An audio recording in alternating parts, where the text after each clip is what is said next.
Okay, I met with Tracy today, someone in domestic violence. She's a domestic violence case manager.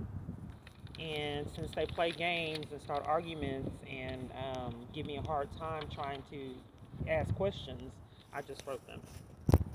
So what I wrote is at the bottom.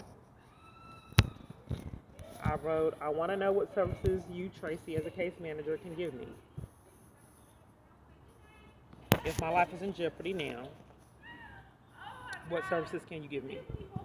Okay, and what she told me that she could give me was set me up with legal aid of North Texas.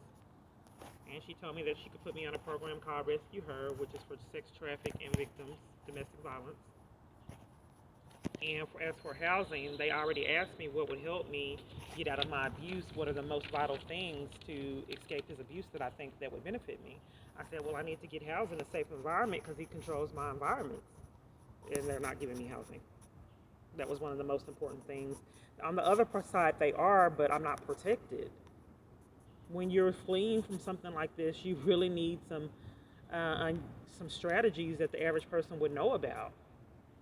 Because as a prominent abuser, is able to buy police departments for false arrests and other things, so I wouldn't readily just easily know about those services, those things. So this is what she's able to give me.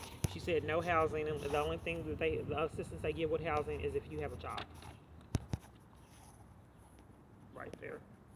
No housing upon job. My life is in jeopardy. She knows that, but she wrote housing once job is obtained, and those are her initials.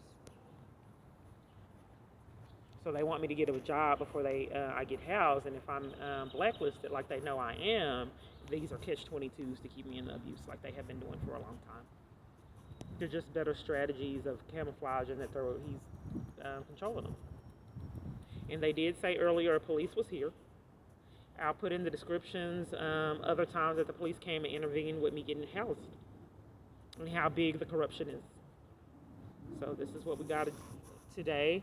So she claims that she's going to put me on the Rescue Her, traffic victims, and domestic violence, which I don't know what it is. And they won't house me until I have a job and the legal aid, so I can get an attorney.